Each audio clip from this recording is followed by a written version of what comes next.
जैसे पति घर आए,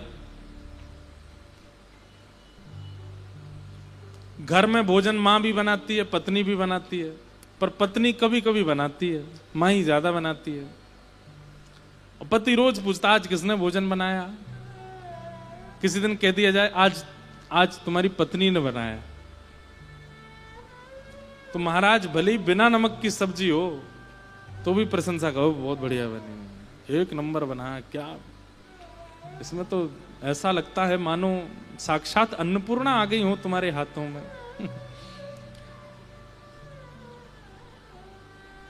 ठीक वैसे ही संतों के द्वारा निर्मित जो भाव होता है ना किसी के चित्त का, ठाकुर जी उसके भले ही वो बिल्कुल अपूर्ण हो फिर भी ठाकुर जी को अच्छा लगता है कि किसी महापुरुष की, किसी वैष्णव की वाणी सुनकर के इसका चित्त निर्मित हुआ है, मैं इसका स्वीकार करूं, मैं इसको ग्रहण करूं।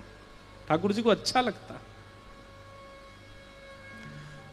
तो सबसे पहला प्रश्न कि भगवान के अवतार का श्रेय किसको जाता है? राक्षसों के लिए नहीं आते ठाकुर जी, भक्तों के लिए आते हैं।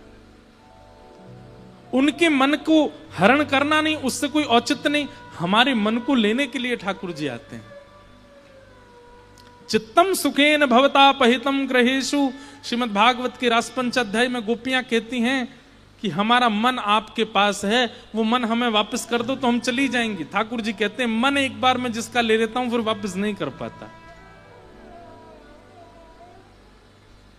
एक बात तो सत्य है, संसार में ये मन कहीं भी लगा हो एक ना एक दिन वहां से बिछुड़ेगा। जैसे किसी का मन धन में लगा है, एक दिन धन से उठ जाएगा। किसी का मन पत्नी में लगा है, एक दिन उठ जाएगा, बुरा नहीं मानना। किसी का मन बच्चों में लगा, बच्चों से भी उठ जाएगा। किसी का मन संसार में लगा, वहां से भी उठेगा। रसगुल्ला जलेबी मिठाइयों में लगा, वहां से भी उठ जाएगा। बड़ा पाव में लगा, वहां से भी उठ जाएगा। चाय में लगा, चाय से भी उठ जाएगा। लेकिन एक बार यदि ये मन परिपूर्ण रूप से ठाकुर जी में लग गया, ये वहां से कभी नहीं उठता हुआ दिखा, आज तक नहीं उठा किसी का। और अगर किसी का उठा, किसी का मन उठा है तो इसका मतलब लगा ही नहीं था, इसीलिए उठ गया। मन अगर उठा है कि कई लोग आकर के कहते हैं ना, महाराज जी पहले बहुत अच्छा भजन होता था, पहले कथा भी होती थी, पहले सब भाव अच्छे होते थे, आजकल नहीं हो रहा। तो इसमें दो कारण हो सकते हैं, या तो पहले मन लगा ही नहीं था, आपको भ्रांति हुई थी कि आपका मन लग गया ठाकुर जी के प्रति, पहले लगा ही नहीं था। और या फिर दूसरा कारण हो सकता है कि आपने किसी वैष्णव का अपराध किया होगा, इसलिए कुछ देर के लिए ठाकुर जी ही कनेक्शन हटा देते हैं। क्षमा प्रार्थी हो जाओ, वैष्णवों से प्रार्थना कर लो, फिर से लग जाएगा। और वैष्णव प्रार्थना करने के बाद भी नहीं लग रहा है, इसका मतलब वो पहले ही नहीं जुड़ पाया था। प्रयास कीजिए, फिर से कोई सदगुरु संत कृपा करें, वैष्णव कृपा करें, तब लगेगा।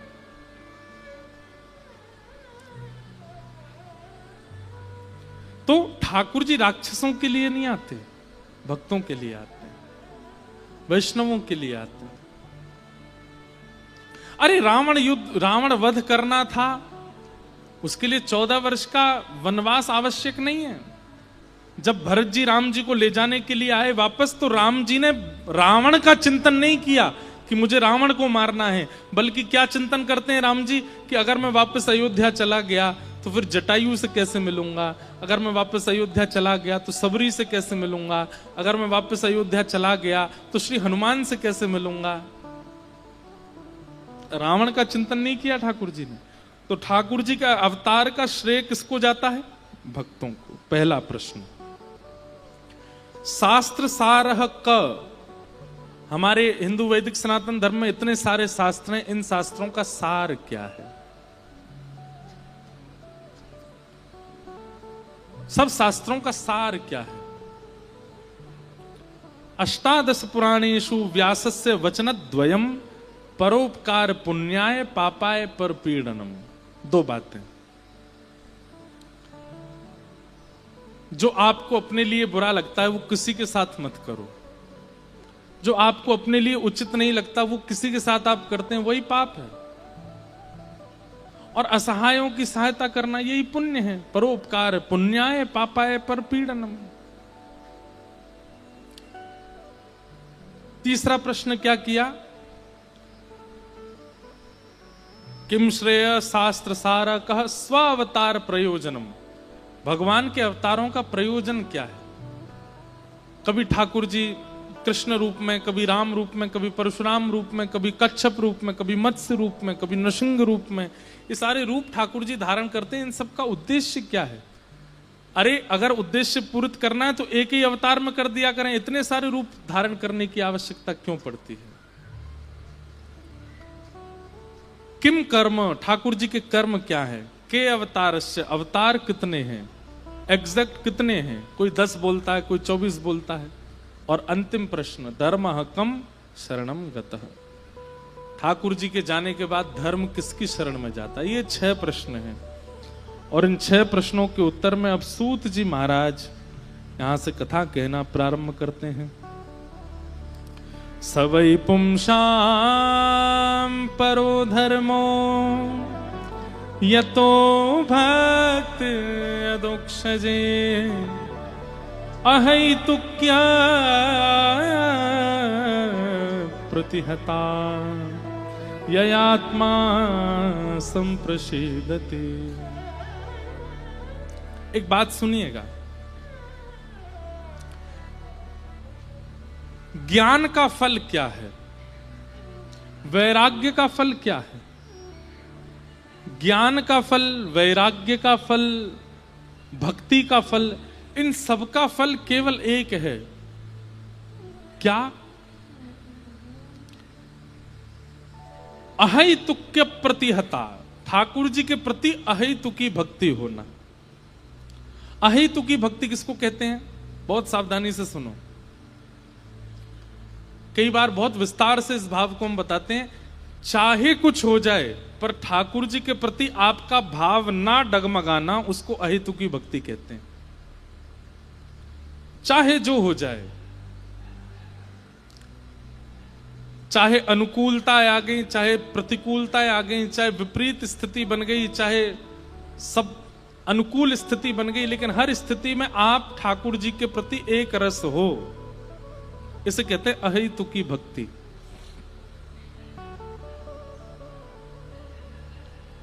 आपको चिंता इस बात से नहीं होती कि धन की जरूरत है या अन्न की जरूरत है या इसकी जरूरत है या उसकी। आपको चिंता इस बात की होती है कि भजन ना घटे, बस हमारा ठाकुर जी के प्रति जो प्रेम है वो ना घटे। ये अहेतुकी भक्ति कहलाती, ना विच्छिन्न होने वाली भक्ति। चाहे जो हो जाए, ठाकुर जी के प्रति आपका भाव। प्रहलाद जी महाराज, पिताजी ने कितने प्रयास किए उनको मारने के, लेकिन श्री प्रहलाद जी महाराज का मन बिल्कुल नहीं डगमगाया। और श्री प्रहलाद जी कहते हैं, दंता गजानाम कुलिशाग्र निष्ठुरः शीर्णायते ते नवलई वलम तत् महाविपत्तापि विनाशनोयम जनार्दनानुस्मरणानुभाव। चाहे जैसी स्थिति आ जाए, चाहे मुझे हाथियों के बीच में डाल दीजिए, चाहे सर्पों के बीच में डाल दीजिए, चाहे पहाड़ से फेंक दीजिए, मेरे मन ठाकुर जी के नाम स्मरण को नहीं छोड़ेगा। इसको कहते हैं अहेतुकी भक्ति। और ये अहेतुकी भक्ति ही परम धर्म है। चाहे आप ज्ञानी बन गए लेकिन आपके मन में प्रेमी भक्ति नहीं आई तो आपका ज्ञान बेकार है। रावण बहुत ज्ञानी था, संस्कृत के नई नई स्तुतियां बना करके अपने महादेव के सन्मुख प्रस्तुत कर देता था। और रावण जब बोलता था तो हिमालय की चोटियां कांपने लगती थी रावण की आवाज सुन करके। हिमालय की चोटियों को टस से मस करना किसी सामर्थ्य नहीं है, लेकिन रावण केवल अपनी वाणी के वेग से हिमालय को हिला देता था। उसकी विद्वत्ता अद्भुत थी। लेकिन ऐसी विद्वत्ता का क्या फायदा जिस विद्वत्ता में प्रेम ना हो? ऐसे ज्ञान का क्या फायदा जिस ज्ञान में प्रेम ना हो? ऐसे वैराग्य का क्या फायदा जिस वैराग्य में प्रेम ना हो? हमारे जीवन में हम जो कुछ भी करते हैं सबका फल हमको यह मिलना चाहिए कि हम और प्रेमी बने, हमारे अंदर और प्रेम बढ़े।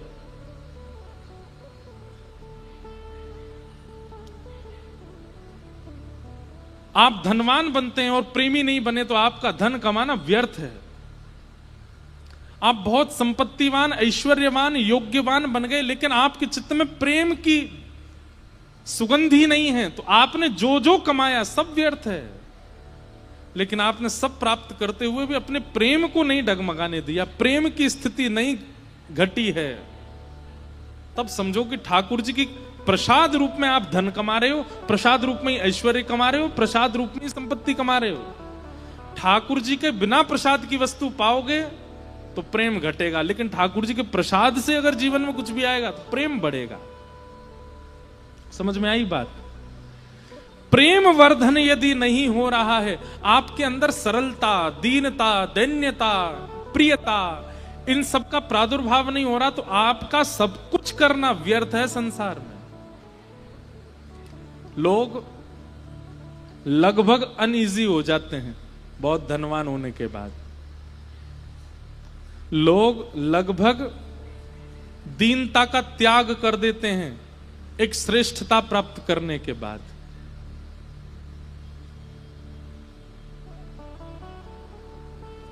ये नहीं, प्रेम प्रधान। हमारे कर्तव्य का गुण केवल ये मिले कि हमारे चित्त में प्रेम आवे। और बंधुओं, प्रेम पता कैसा होता है? अगर किसी ने अपना कोई कष्ट सुनाया तो आप सहन ही नहीं कर पाओ, है किसी और का कष्ट पर आपसे सहन ना हो पाए, सुनकर के आपका चित्त विचलित हो जाए, उसे प्रेम कहते हैं। हमारे जितने भक्तों के आप चरित्र सुनोगे सब प्रेम से ओतप्रोत, प्रेम से भरपूर थे। संत श्री तुकाराम जी महाराज, श्री नामदेव जी महाराज, श्री जनाबाई, कबीरदास जी, रैदास जी, कुंभनदास जी, सूरदास जी, सब प्रेम से छके हुए, भरे हुए।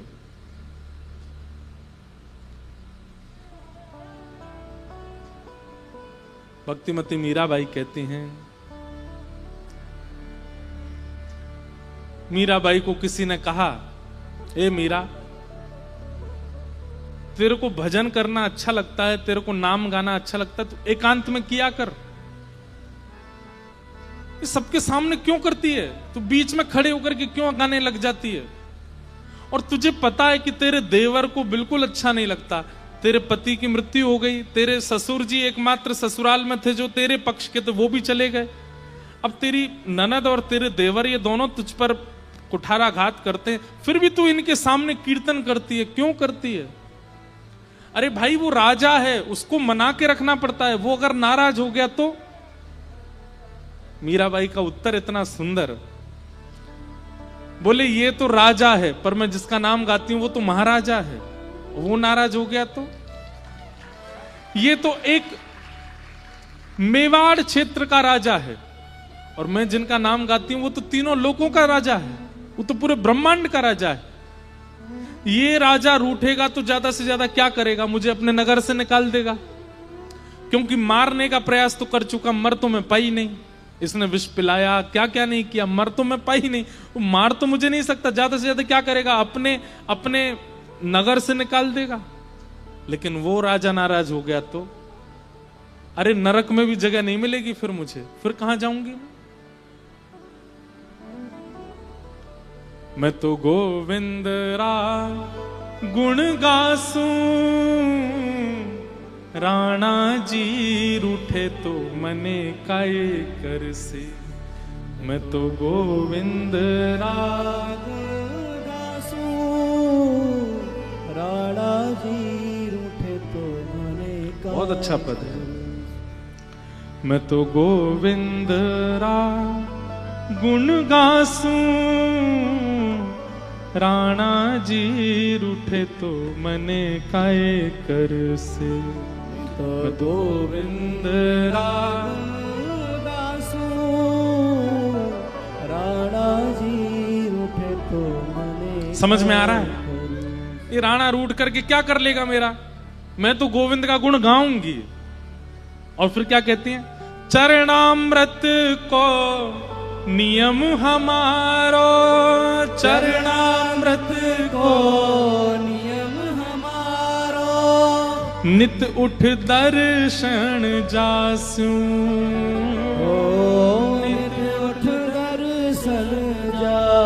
अरे व्यसनी व्यक्ति होता है ना, जिसको व्यसन होता है, किसी को पीने का व्यसन होता है, किसी को इसका व्यसन होता है।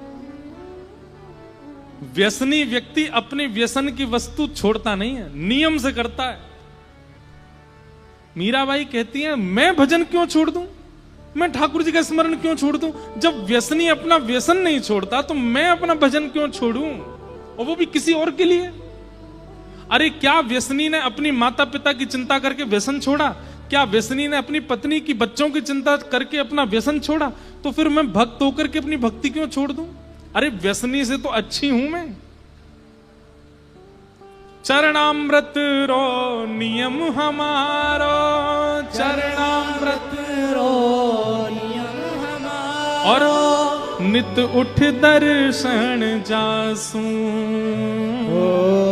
नित उठ दर्शन जासू, और हरि मंदिर मां नृत्य करासा, हरि मंदिर मां नृत्य करासा, मैं घूंघरिया घम कासू, मैं घूंघरिया घम कासू, मैं तो गोविंद रा गुण गासू, राणा जी रूठे तो मने काहे कर से, मैं तो गोविंद रा गुण गासू, राणा जी रूठे तो मने काहे। और जो मीराबाई को रोक रही थी कि तू मत गाया कर, उसका हाथ पकड़ करके मीराबाई कहती चल तू भी गा, तू भी नाच मेरे साथ, चल राणा के सामने जाके नृत्य करेंगे। अरे हमको उससे क्या फर्क पड़ता है, राम नाम में, कृष्ण नाम में क्या लाभ है उसको सुन ले। बोले तू मुझे रोक रही है कि गोविंद नाम मत गाया कर, राम नाम मत गाया। अरे तुझे क्या पता है, राम नाम रो जहाज चला स्या, राम नाम रो जहाज चला सा, जो भव सागर तर जासू, जो भव सागर तर जासू। हे यह संसार बाढ़ का कांटा, यह संसार बाढ़ का कांटा, जो लगत नहीं जासू, जो लगत नहीं जासू। अरे ये संसार कांटा है, इसको रिझाने के लिए कब तक जिएगी तू? मीराबाई कह रही है। अरे संसार को कब तक रिझाएगी, कब तक पति को, बच्चों को, पत्नी को, इसको उसको, इनको सबको रिझा। ठीक है व्यवहार करना चाहिए, लेकिन हरि विमुख लोगों को रिझाने की जरूरत नहीं है। जो हरि से प्रेम नहीं करते उनके लिए क्यों जीना है? मीरा के प्रभु गिरधर नागर, मीरा के प्रभु गिरधर नागर, हे गिरधर नागर प्यारे नटवर नागर, गिरधर नागर प्यारे नटवर नागर, हे मीरा के प्रभु गिरधर नागर, मीरा के प्रभु गिरधर नागर, हे मीरा के प्रभु गिरधर नागर, ओ मीरा के प्रभु गिरधर नागर, हे निरख निरख सुख पासू, मैं तो निरख निरख सुख पासू, हाँ मैं तो निरख निरख सुख पासू, मैं तो निरख निरख सुख पासू, मैं तो गोविंद रा गुण गासू, राणा जी रूठे तो मन काहे करे से, मैं तो गोविंद रा गुण गासू, राणा जी रूठे तो मन काहे करे, मैं तो गोविंद रा गुण गासू, राणा जी रूठे तो मन काहे करे से, मैं तो गोविंद रा गुण गासू, राणा जी रूठे तो मन काहे करे। इसे कहते हैं अहेतु की भक्ति। उनको अच्छा नहीं लगता कि तुम कथा सुनते हो। अरे तो भाई उनके लिए जी रहे हैं क्या हम? उनको अच्छा क्या लगता है? उनको अच्छा लगता है कि तुम पियो पीला वाला पानी। उनको अच्छा लगता है कि तुम खाओ किसी की टांग पका के। ये सब थोड़ी करना है हमें। अरे कुछ बिगड़ने के लिए जा रहे हैं कि ऊधम करने जा रहे हैं, सुधरने के लिए जा रहे हैं, अपने जीवन को संवारने के लिए जा रहे हैं, उस परम तत्व की प्राप्ति के लिए जा रहे हैं जिसने हमें बनाया है। और उसमें रुकावट आने वाला, अगर उसकी बात मान करके आप भजन साधन छोड़ देते हैं तो आप यही समझिएगा आपने भजन नहीं छोड़ा, ठाकुर जी ने आपको छोड़ दिया। आपने कथा नहीं छोड़ी है, ठाकुर जी ने आपको छोड़ दिया है। मैं तो गोविंद रा गुण गासू, राणा जी रूठे तो मैंने काय कर से। तुकाराम जी महाराज एक बहुत अच्छा उदाहरण है उन लोगों के लिए जिनका लाइफ पार्टनर विपरीत है। जो वैष्णव यहां बैठे हो तो इसका मतलब वैष्णव हो। और अगर आप लोगों के जीवन साथी उनको प्रिय नहीं है कि आप कथा सुनते हैं, आप वृंदावन जाते हैं, आप तिलक लगाते हैं, आप नाम जप करते हैं, आप ठाकुर जी की सेवा करते हैं, तो तुकाराम जी को गुरु मान लो अपना। तुकाराम जी की पत्नी भी अनुकूल नहीं थी बिल्कुल भी। इसलिए तुकाराम जी क्या करते थे, एक घर के बाहर एक पहाड़ जैसा था, उस पर जाके बैठ जाते थे, वहां अपने नियम साधन करते थे। ठाकुर जी को भी घर से ले गए थे तुकाराम जी, वहीं सेवा करते थे, घर में लाते ही नहीं थे, पत्नी को प्रिय नहीं लगता। लेकिन पत्नी से कभी लड़ते नहीं, झगड़ते नहीं, पत्नी मारपीट भी कर देती, कभी कभी डांट भी देती तो सुन लेते, जो आज्ञा। क्यों? तुकाराम जी बोलते अगर ये भी मेरे अनुकूल हो जाती तो इससे भी प्रेम हो जाता मेरा, बढ़िया है। प्रतिकूल रहती है तो इसके बट का जो प्रेम है वो भी मैं विट्ठल को दे देता हूं, वो भी मैं ठाकुर जी को दे देता हूं। हाँ, आज्ञा मानते थे पत्नी की, जो बोलती थी करते थे, जैसा बोलती वैसा मानते। एक बार पत्नी ले आई बहुत सारे गन्ने और तुकाराम जी को दे दिया, बोले लो बेच के आओ इनको बाहर, और इनको बेच के धन लेकर के आना, और एक गन्ना इतने का बिकेगा, इसके अनुसार इतना धन आना चाहिए, नहीं आवे तो घर लौट के मत आना। तुकाराम जी बोले जो आज्ञा दो। गन्ने लेके गए, रास्ते में बहुत सारे बच्चे मिल गए, बच्चों ने कहा हमें गन्ना चाहिए, गन्ना। तब टॉफी तो होती नहीं थी उस जमाने में, कोई बुढ़िया के बाल तो होते नहीं थे, गन्ना ही टॉफी होती थी बच्चों के लिए, अंगूर ही टॉफी होते थे, ये मीठे फल ही बच्चे खाते थे। तो गन्ना देख करके बच्चे पीछे पड़ गए तुकाराम जी के। तुकाराम जी एक एक निकाल निकाल के देते गए, सारे बच्चों में बांट दिए, एक गन्ना बचा। लौट करके घर आए, पत्नी बोली आहा कितने अच्छे हो आप, सारे गन्ने बेकाए, एक बचा है बस, इन सबके अनुसार इतना रुपया होना चाहिए, लाओ दो। तुकाराम जी बोले देवी गन्ना चले जाते सारे तो नीरस पैसा मिलता, उसमें तो रस होता नहीं है। पैसे में कोई रस होता है? पैसा तो नीरस है, उसको खा करके कहां हमारी जीव में। ठाकुर जी ने बहुत बढ़िया कृपा की, एक गन्ना बच गया, इससे मैं और तू दोनों रस लेंगे, और बाकी के गन्ने जो हैं ये मैं सब बच्चों में बांटी आया हूं, पैसा लेकर के नहीं आया। छोटे छोटे बच्चे मिल गए, उन सब में बांट दिए, एक ही बच्चा है। पत्नी ने पकड़ करके गन्ना एक दिया कमर पे घुमा के, सोई दो हो गए वो। तुकाराम जी बोले देवी मुझे तो लगता था तुम बस सुंदर हो, लेकिन आज मुझे पता चला तुम तो बुद्धिमान भी हो। एक गन्ने में से दो कैसे खाते, तुमने दो कर दिए, एक तुम खाओ एक मैं खाऊंगा। अरे मेरी कितनी बुद्धिमान पत्नी है। प्रतिकूल पत्नी थी श्री तुकाराम जी महाराज की, पर श्री तुकाराम जी उससे निराश नहीं रहते थे, भगवत प्रसाद मान के उसको स्वीकार। देखिए प्रसाद का एक नियम है, वो गिर भी जाए ना तो भी पा लिया जाता है।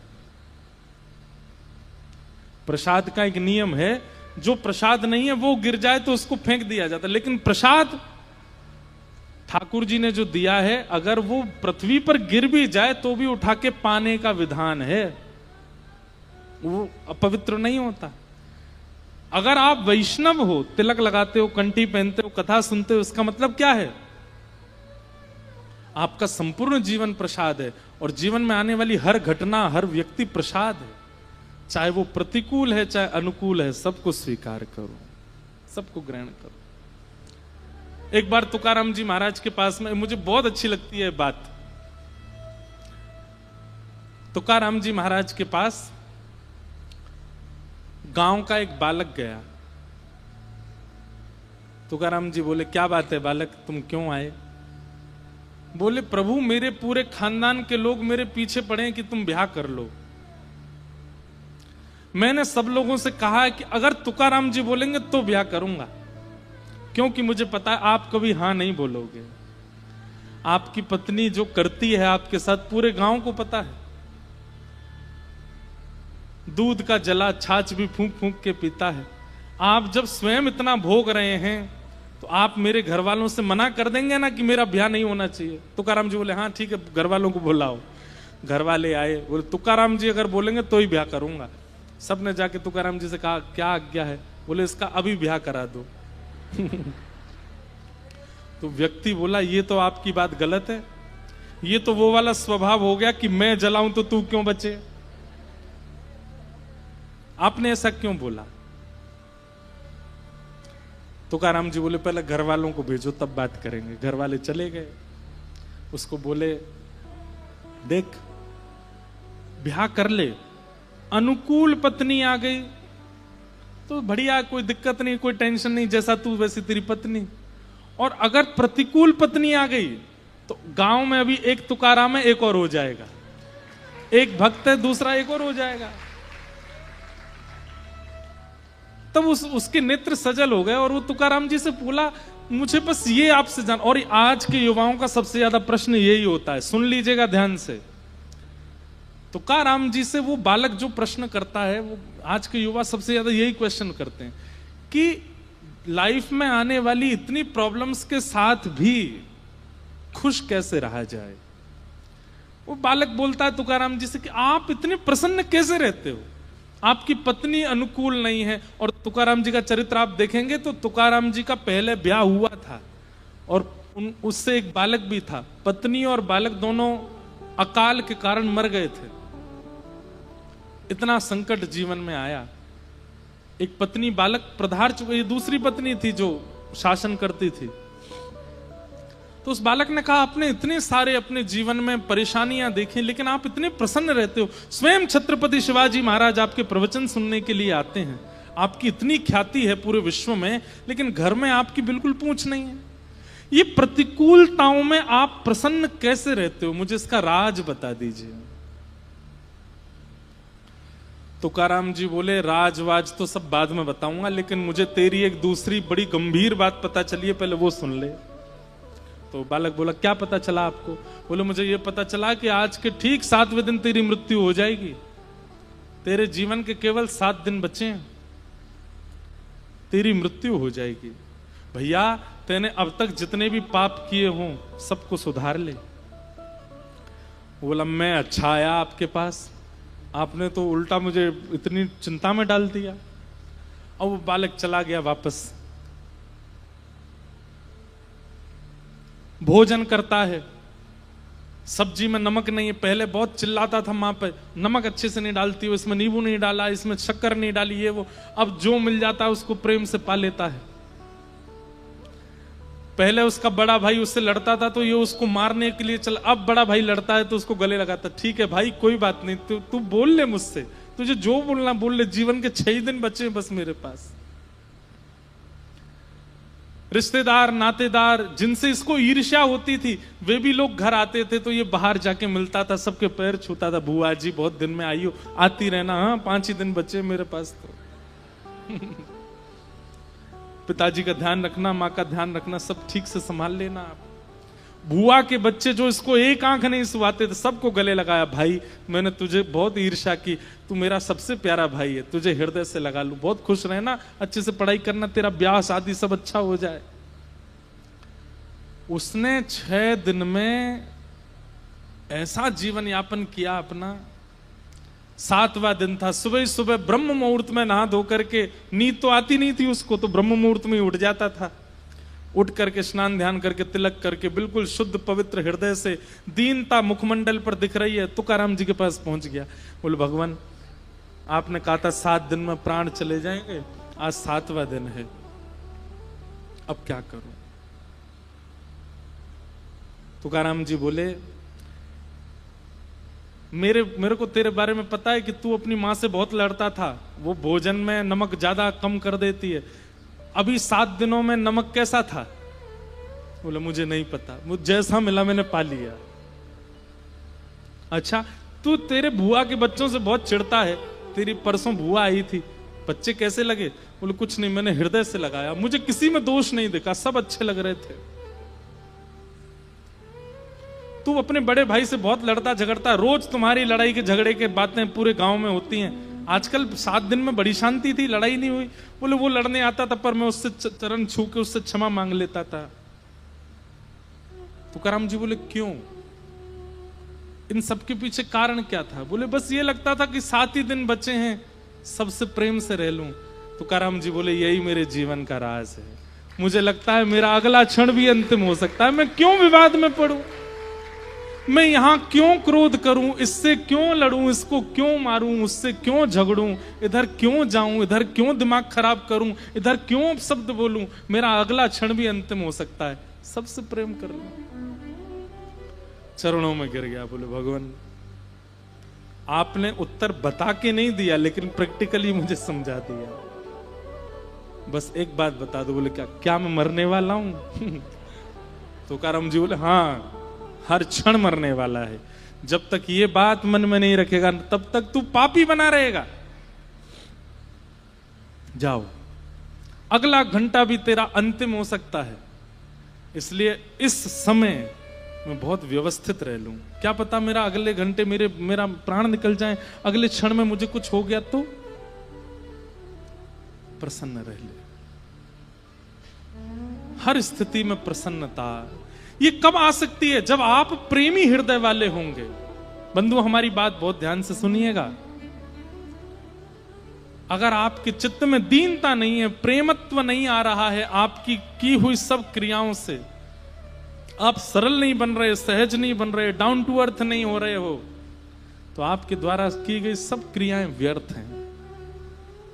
कितने भी नामी बन जाइए, कितने भी शोहरत वाले बन जाइए, कितने भी फैन फॉलोइंग हो जाए आपकी, आप समत्वता को धारण करके रखो। ये भगवत प्रसन्नता का गुण है, ये भगवत प्रसन्नता का लक्षण है, प्रेम।